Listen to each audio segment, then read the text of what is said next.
Thank you Xiaomi for sponsoring today's video. Alright, so I had this Xiaomi 14T Pro for the past month. On paper it has amazing camera capabilities of a flagship level but at a lower price. Sounds promising, right? So I just had to try it as my daily phone, and first things first, let's open the box.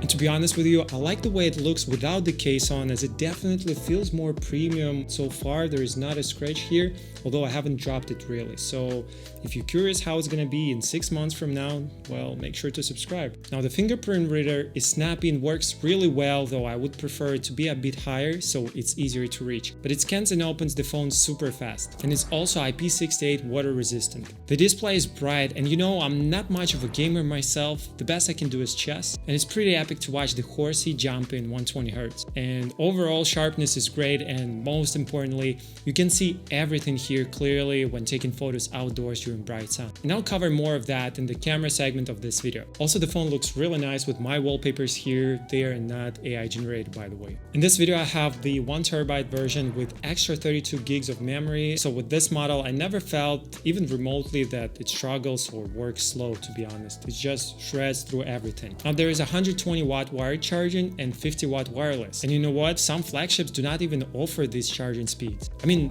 what else do you need? Perhaps a good camera? So yeah, let's talk about cameras. Now, two favorite things about this phone camera for me. First being is the main camera, and another one is processing of the portrait mode. If we talk about the hardware, the phone offers 3-lens setup: ultra wide, which is 15mm equivalent, 1x, which is a 23mm, and that's the 50 megapixel one, which has f1.6 aperture. It's great for low light, and there is also the optical image stabilization there. And the third one is the telephoto lens, 60mm f1.9, which is also 50 megapixels. But the highlight of this phone for me personally is the way this phone processes the images. So when you take a photo, the phone takes up to 8 frames of 14-bit raw images, which are then processed by the image chip processor, and then it hands it over to the algorithm, which does all the exposure manipulation, which is super important for scenes with high dynamic range and also for low light. And then it outputs one JPEG shot, which you can see right now. Just think about it, that some time ago we had only film photos, and now this. It's crazy. So let's start with the main camera.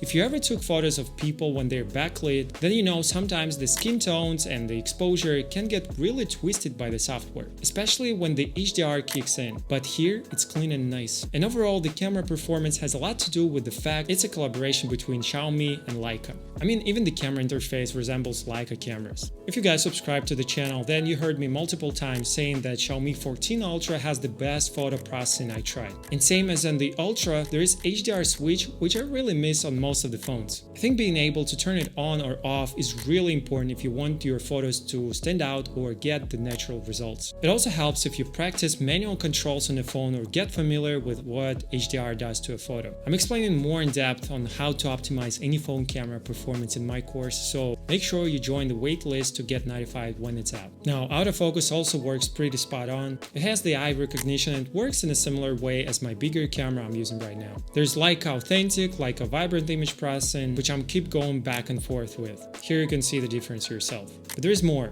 There is a 50 megapixel mode that gives you extra resolution to crop or reframe your shot. It's really noticeable when you zoom in on the image and get the crispy detail. After real life use of this phone for a month, the mode I use the most is surprisingly, the portrait mode, and it's for a few reasons. The phone does a fair job separating the subject from the background, and it's even with the telephoto camera. There are 2 modes for portraits, Leica Portrait and Master Portrait. You can try which one you personally like. For me, I couldn't really choose, like the one is definitely better and the other one is definitely worse.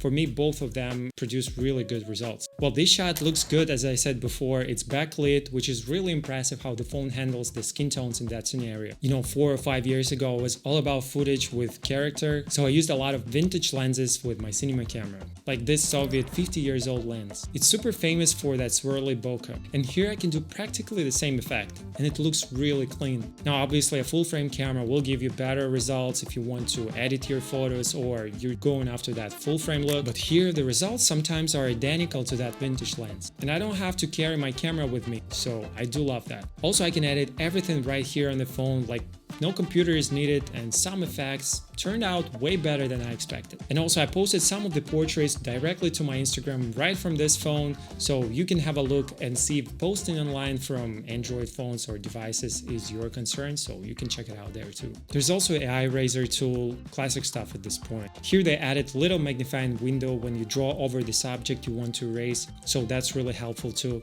And overall it works snappy, so if you need something like this on your phone, it's here too. Let's talk about low light. As you can see guys, it's already low light, street lights on, so let's try how the camera performs in these conditions. Let's go.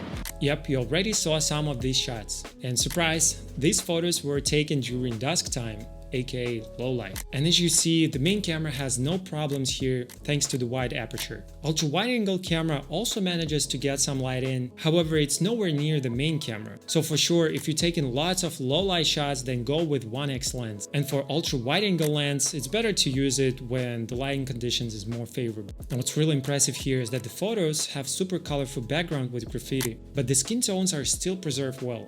Also, I tried the 50 megapixel mode in these conditions and the shots came out clear too, although they do look a little bit different in terms of color processing. And my advice is to use the main camera for low light and you will be good to go. Now for extreme low light, personally I wouldn't call it low light even, more like no but stars light. So for this you would need a tripod as with any camera, and you would have to use long exposure mode. I tried to capture even star trails but I had no luck due to the bad weather. However, just for 30 seconds shutter speed you can get clear images for sure. Talking about videos, 10-bit if you're into color grading, you can film up to 8K and up to 4K with HDR enabled. Also there is master cinema mode if you want more subtle image. Alright, now let me show you how it all works in practice.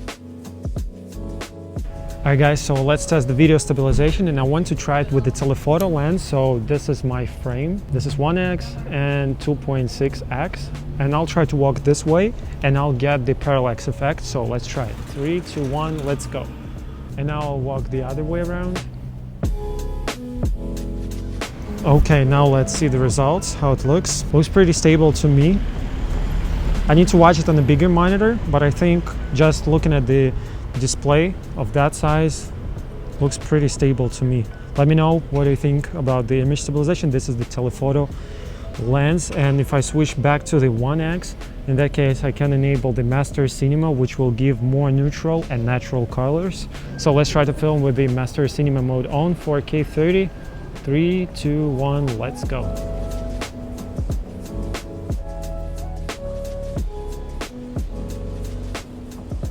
Looks pretty good to me. Maybe I should have exposed a little bit brighter, but I did not want to underexpose the shadows. I wanted to get maybe more rich contrast. So I think it does the job really well. I don't think I need to color grade it much, to be honest. What do you think about the image stabilization? How does it look on your screen? Let me know down in the comments. In Pro mode, there is lots of controls and assist tools like overexposure, warning, histogram, and all that stuff that I'm using on a bigger camera here to film these YouTube videos. And of course, as it should be, with white balance, manual adjustments, shutter speed, and ISO for that low noise level. Also, there is Gemini support, which I do use on this phone from time to time. It's really cool to see that it's not exclusive for some phones out there, but also is available here. I think it's my third Xiaomi phone this year, so in my personal opinion, it's a solid all-rounder, and for me, its true strength lies in the photography capabilities and editing right on the phone, especially that bokeh adjustments. It does look like my Helios lens. Like for some shots, I don't even need my computer for editing anymore. There's some film emulations, or my favorite one is a little bloom effect that's usually would get with mist filter on bigger camera, but here you can add it digitally. Sometimes I do add it digitally as well, but on the computer in Lightroom, if I want to post something real quick, do quick adjustments, there is everything I need practically here. And if you enjoyed this video, do not forget to hit that like button. And if you're new here, subscribe for more in-depth tech videos. Let me know in the comments what you think about that 14T Pro. And meanwhile, make sure to watch this video next, as I think it will be perfect for you. And I'll see you there. Bye-bye. And this one too. See you.